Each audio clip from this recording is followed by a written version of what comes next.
Thank you. All right. Wow. Amazing costumes, especially these two young creatives who are, what are you guys playing? Fifth graders who are skipping out on school? So I think I saw someone in the costume of a truant officer over there. Who's your dad? Way to go. Way to go, sir. All right, I stayed up kind of late last night doing this talk, figuring this out. So I'm not so great at talks. I'm better at interviews. So I think what I'm going to do is set this up like an interview, have somebody interview me, because I think I'd just be better in that sort of setup. Can I get a volunteer, anybody? All right, I saw your hand first. Okay, great. What's your name? Maleficent. Okay, you're not going to do that crazy accent the whole time, right? The whole time. Do you have any other volunteers that... I'm stuck with you, aren't I? Okay.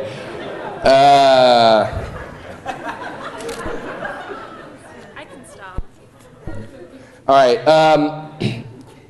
Listen, I wrote the questions ahead of time just for the purpose of efficiency, just so this will run well.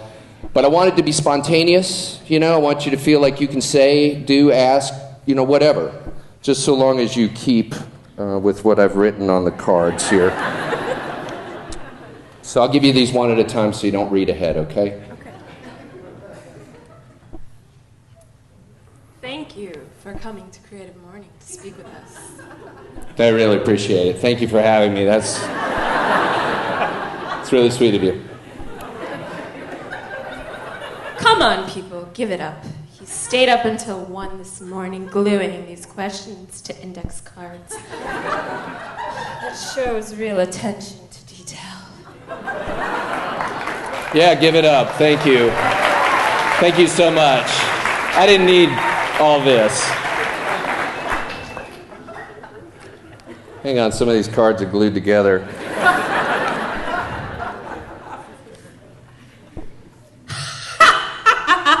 God, you're so funny.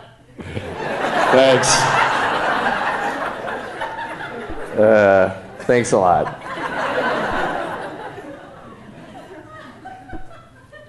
This is way too long. We're going to cut it short. Okay, let me start this interview off by saying your cartoons have truly changed my life. I was a troubled teen, chased by addiction. I was never good in school. I've been in and out of foster homes. And even now, I'm not a very good employee at whatever it is that I'm supposed to be doing. Please don't tell anyone, Dave. There are times when I think I'm a total fraud. I'm with you there. I feel like a total fraud at times too, especially like right now. But I tell you honestly, that's a common feeling among creative people, or maybe just insecure people. I don't know. Back to you, Dave. There's always been one constant in my troubled dumpster fire of a life. A shining beacon, and that's Aqua Teen Hunger Force. Well, thank you. Thanks again. Really, did you have any questions? because we need to move it along.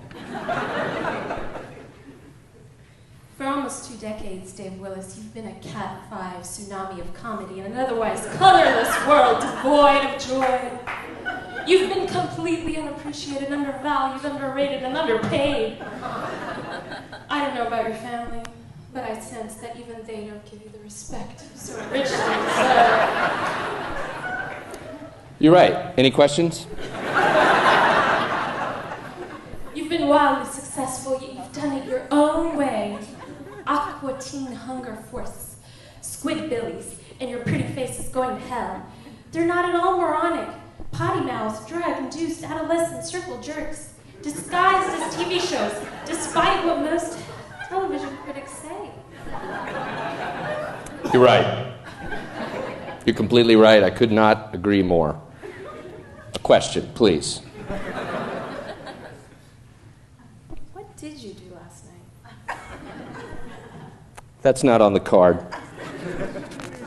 I'm going to have to ask you to stick with the cards. Yes, I do. Did I hear you say that Squidbillies and Your Pretty Face both premiere new episodes next summer, only at Adult Swim? Or that all 3 shows are currently available to watch on your computer or mobile device with a Hulu Plus membership? All right. I think we played this out pretty well. Last question. You're asked to come here today to talk about the topic of shock. Why you? That's a very good question. I'm here to talk about the topic of schlock. Schlock? No, shock, right. Of course. I have no idea. I started at Cartoon Network in 1995. Yeah, you can go sit down. Thanks. I need these cards for the next thing, though. Sorry, I appreciate that. Thank you so much. Never know what you're going to get there. I started in 1995 working on a show called Space Ghost Coast to Coast. I don't know if you're familiar with that or not, but that was at a time when Cartoon Network was maybe 3 years old. I'm not sure. And everything was Hanna-Barbera for the most part, so everybody was sort of familiar with that. And we were making an adult show on a kids' network, which was kind of dicey. And there are standards and practices for that. I think we were like maybe a year or two before South Park just busted it wide open with how vulgar it was. We couldn't do that. Like I said, it was a kids' network. We didn't have any money.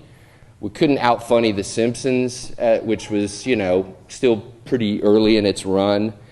So we were sort of left with, well, what can we do? And our boss's philosophy was always, if you can't be funny, be interesting. Because people are flipping and make them stop for some reason. So that's what we were. We were willfully weird. We would do shows where we would take the interviews out of context, take their responses out of context, make people sign the waivers ahead of time, and then ask them questions like, are you getting enough oxygen? And I would sit across from them, and sometimes I would interview them as Space Ghost, and I would stare at them for sometimes minutes at a time. And this was before there was awkward comedy. Nobody liked dead air, and we would sometimes transmit a full minute of it on television. We had an episode where we had Space Ghost chase a fire ant for 11 minutes to exact revenge because he was bitten by it.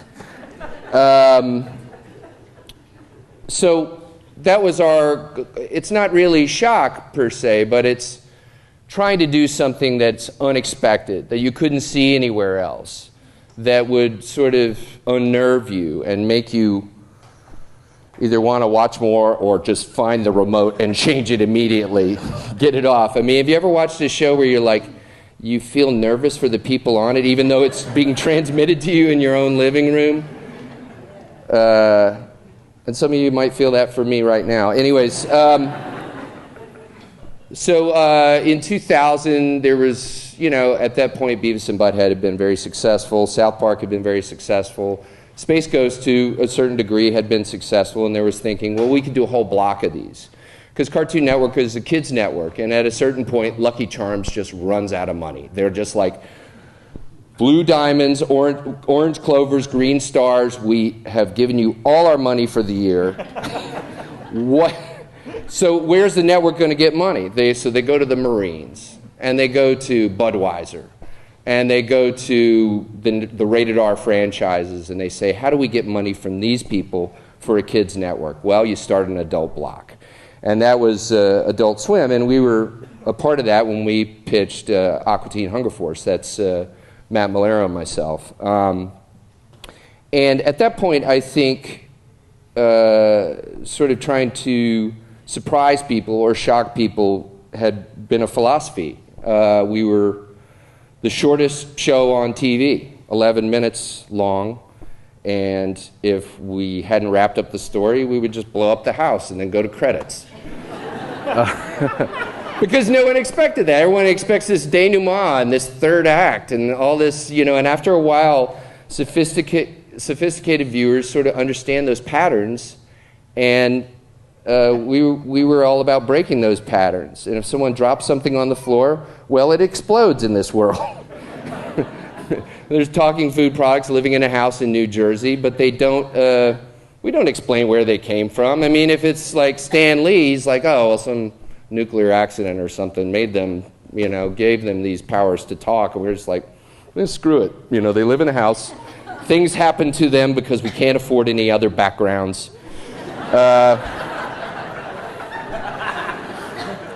And that's what you do if you try to make, it's like you're starting a garage band where you're like, I can't play guitar, but I really like to get in front of people. So that's how you make a TV show like that. I'm woefully unqualified to be up here. I'm just now realizing that.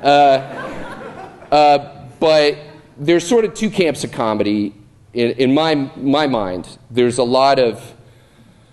Back when I started, there was making TV. There was Seinfeld and Friends, and those are great shows, and they're still great shows. But there were also a ton of sitcoms that were like it, that were terrible. And TV, the world was a lot less diverse with what your choices were. The internet had just been invented by Al Gore.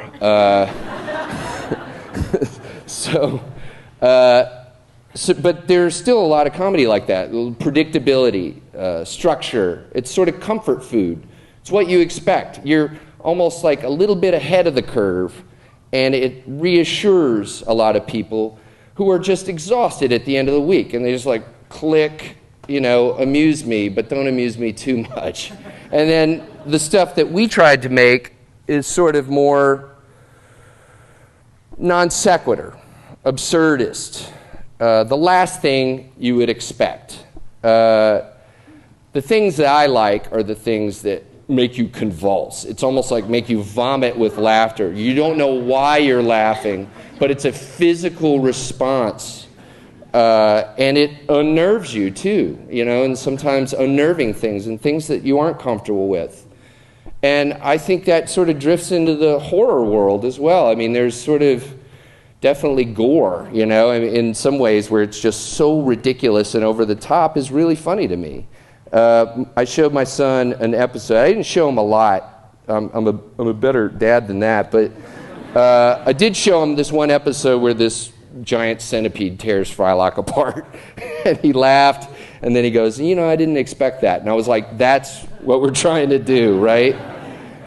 But I also think of shock as sort of like the changing of the seasons. It's like, have you ever gone up to North Georgia, on a drive about this time of year, and you see those trees, those beautiful aspen trees, those cedars, those sugar maples, just dropping all orange and red and yellow. You guys know what I'm talking about.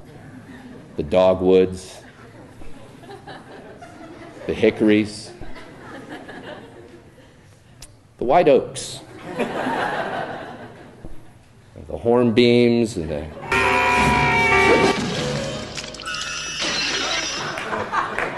What was that?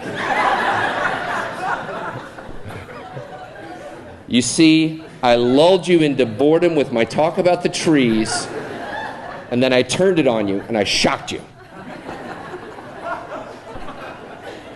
That's what shock is. The old lady from Throw Mama from the Train getting liquefied by a basketball. Supposed to be louder. I mean, it was supposed to really jolt you. We can get a sound check that. Now look, let's watch it again. I want you to tell me exactly what it is about this thing that shocks you. Let's show the clip again.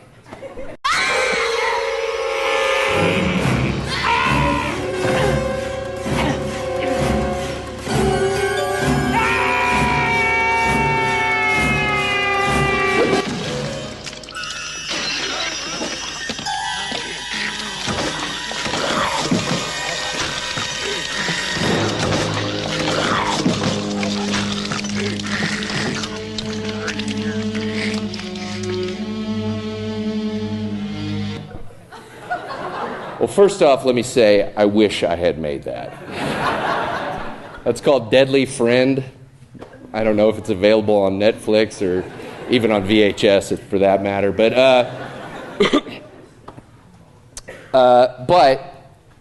you probably were a little less shocked this time through, right? Because you knew it was coming. You had assimilated the liquefaction by the basketball. So when the expectation is there, you know you're not going to get shocked. Now, I want to show you some other super rare clip that I found, and this is flat out the most shocking thing I've ever seen. I've seen this a dozen times now, and it is going to blow your mind. It's from a Swedish horror film. It was made about 3 years ago. I don't know if I'm going to get the title right. It's Den Flusers. Loosely translated, it's called The Danger Trees, and the whole movie takes place in this forest during the daylight hours, which is crazy for a horror film. I mean, bright daylight. Is there a baby in here? My Lord. All right. I will say, though, this is horrific and shocking, and if you have a sensitive stomach, I suggest you close your eyes for this. So it's Der Fluss.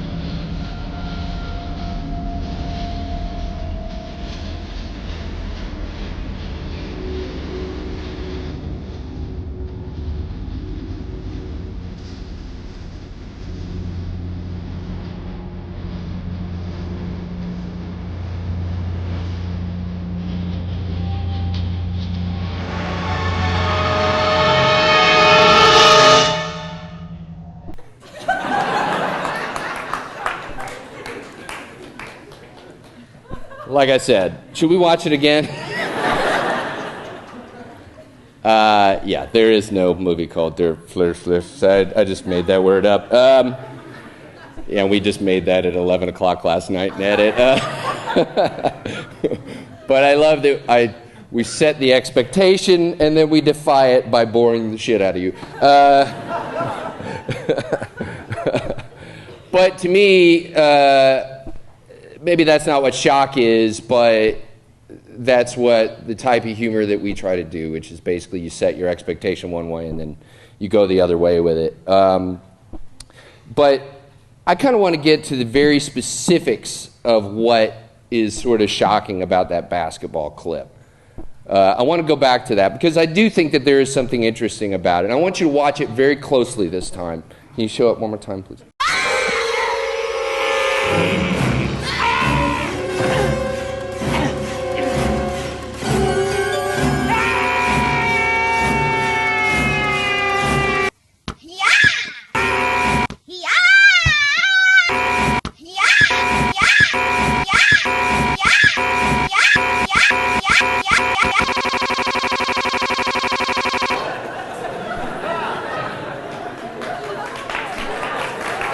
All right. Now that you had seen the clip a couple of times, do you notice the kid? Did you notice the kid the first time?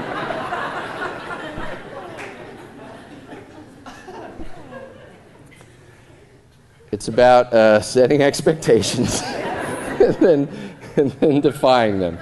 Now, when we write on Squidbillies, about a year ago, we wrote on a dry erase board all the episodes that we did not want to write, that were sort of like indicative of the creative death of the show.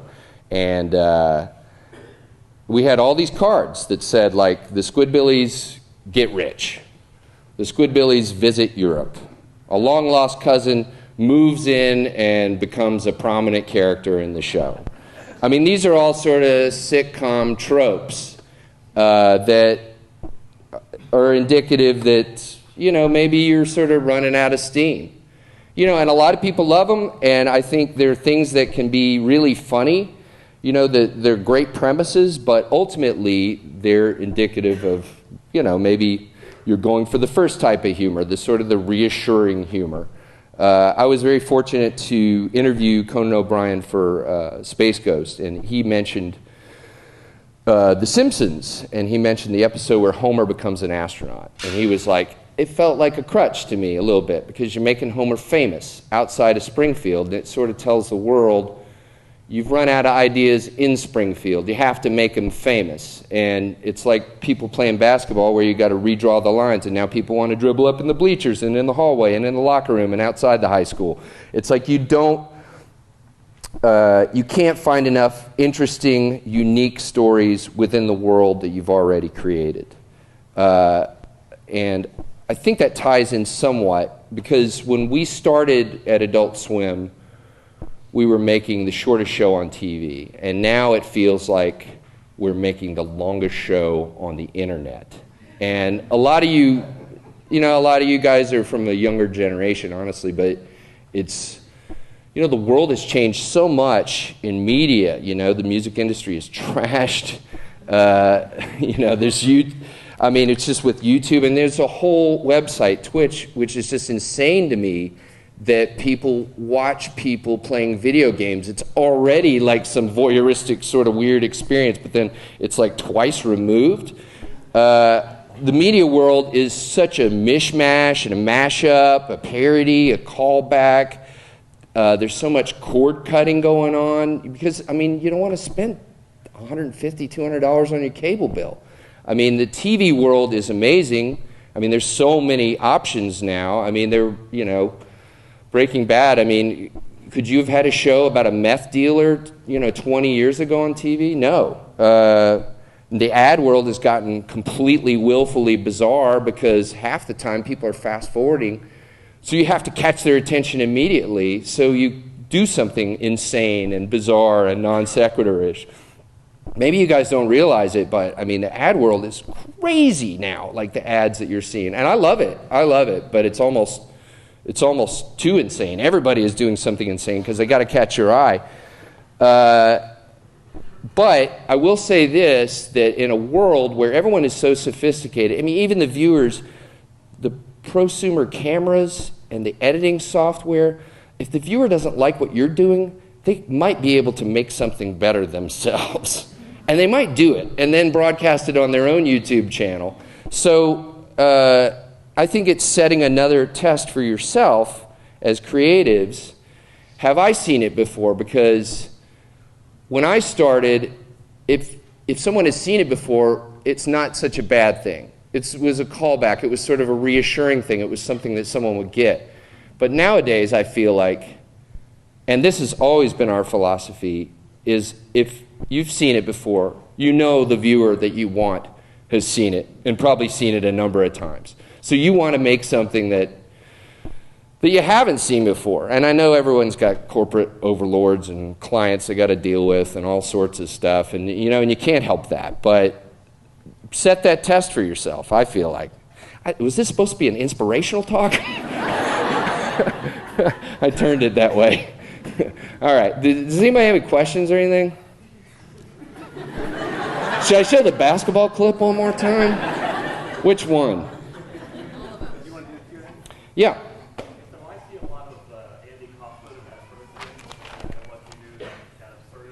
Yeah.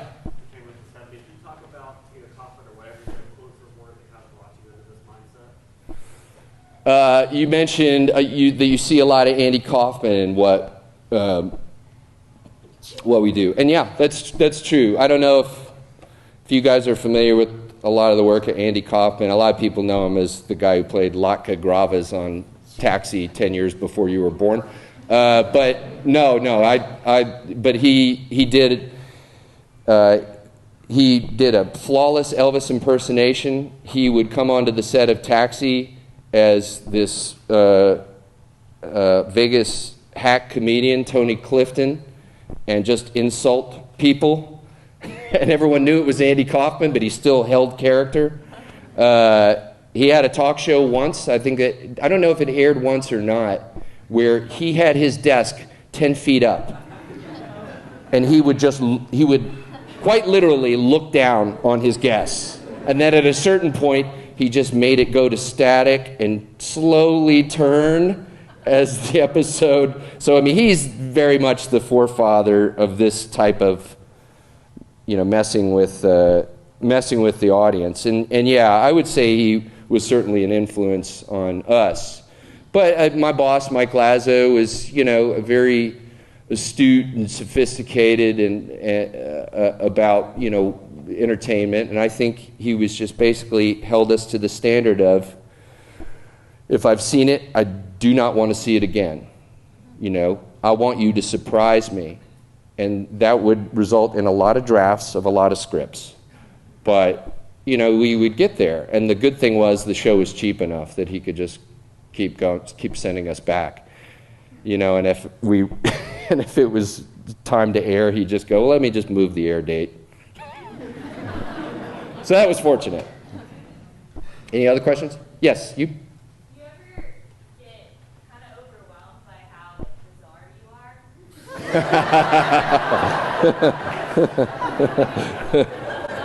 That's a loaded question.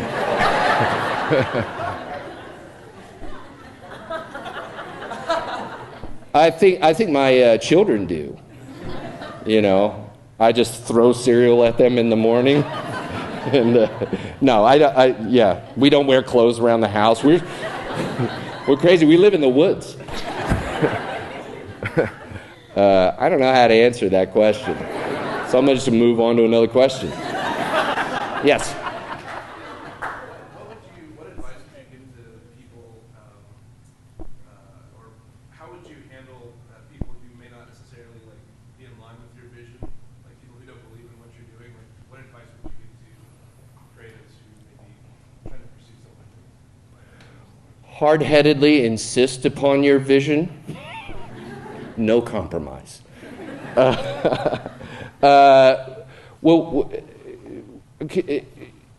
Rephrase that question. So with what you've done with your career, you could argue it's pretty different from what was previously around. So for someone who's trying to branch out and do something really different and really try to kind of push the boundaries of things, what advice would you give to those people who may face criticism or that kind of feedback from people who don't understand what they're doing, or who may just tell them you're going to fail or something like that? All right, I'm going to paraphrase. So I think your question sort of is, if you feel like you have a vision that's sort of maybe not in the mainstream, how do you get your vision across? Is that sort of maybe? How do you stay focused, and how do you continue to believe in what you're doing, I guess? Well, I'll say first off, I was extremely lucky. Extremely lucky. My whole career has been based in Atlanta. I felt like I had a boss who understood, and I mean, I think the roots of Adult Swim came out of Space Ghost boot camp. A lot of the people who worked on Space Ghost sort of branched off to do different shows or run the website or just, so we were very fortunate. You know, had I gone out to LA, I would have written some spec script for The Simpsons. Maybe I'd have gotten onto a sitcom somewhere. I'd have a completely different world. And in a way, doing it in Atlanta was like getting into the entertainment industry through the back window. It was awesome.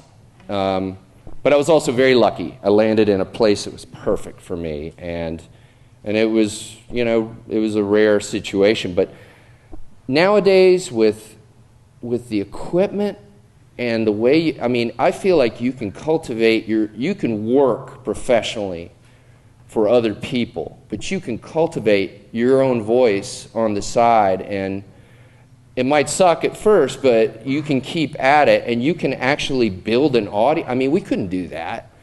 You know, it was like there's one mic in the room, there's one conch shell, it's the TV network, you know? I mean, you can start your own channel, you can market yourself.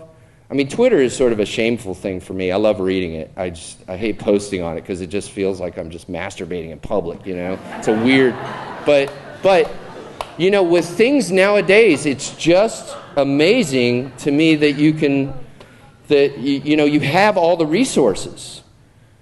You know, they're all there. There's no excuse, honestly, you know, and you can build that, and at some point, someone with money is going to find you that for their thing. I believe it. Yes.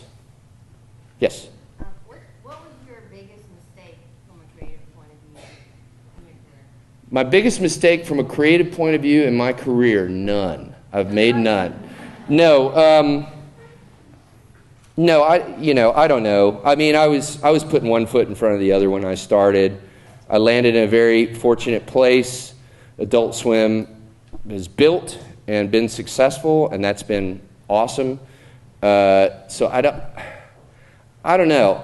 I'm a hard worker, though. I stay at it, you know, and I feel like I don't feel like anything I've done is a mistake, because it's like if it didn't work, well, you know what? You just learned from it, you know. And plus, you're on TV. I mean, how many people are really paying attention? You know. God, I'm trying to think. I did an open mic night at the Highlander in 1993, and I got really drunk, and I had a harp rack, and I didn't tighten the wing nut, so in the middle of the song, I reached for the harp, and it just fell down. Probably biggest mistake, I would say. Yes, you. Last question. Mine's kind of like a company culture kind of question. So driving down the interstate, you know, you see the big Turner Cartoon Network and then the little distant relative house that they kind of keep you guys in. Right. On the other side. And I'm wondering, like, what your company culture is kind of there, and how that kind of like cross-communicates across the big house. He asked about the company culture at Adult Swim versus Cartoon Network, Techwood. Yeah. So if you look on one side of the interstate is the giant mansion, and then on this side is the dilapidated carpet warehouse. So I've been a freelancer for about a year. Like I still make the shows for the company. I still show up there every day, you know. But I don't work in Turner anymore. But yeah, it's decidedly different. There's not a whole lot of cross-pollination. I mean, basically, there was an opportunity to have our own building, and our boss took it. He said they're at the scene shop over there making desks for CNN. They make the giant red CNNs over there. And they fill the air with their noxic fumes that will cause cancer in some 6 to 8 years, but in the building. But yeah, Adult Swim's its own thing over there, and it's probably rare in TV where it's a place where the promos are made, the marketing is done, the PR is done, and 3 shows are being made as well. Like you could not find a place in NBC where all of that is happening all in one little building. It's a small staff. They haven't hired a ton of people, so a lot of people are doing a lot of different jobs, but that keeps it sort of consistent and not as sprawling, because there's far more people probably over at Cartoon Network than there are at Adult Swim. There was talk briefly about turning the building into a pirate ship and firing a cannon every day at 3, and then I think the state government got involved. And then I was trying to get them to paint hot rod flames down the side, like the building is, driving real fast down the interstate, but still. But no one bought into that either. So, but yeah, it's cool. That's a good thing, like your own entity. You don't have to really worry about like freaking other people out. Yeah, it's great. Every once in a while, it's nice to go across the street to the mansion because they have food there, and resources. Big studios, cameras, but we have a hoverboard, I think. So, all right. Well, thank y'all. Yeah.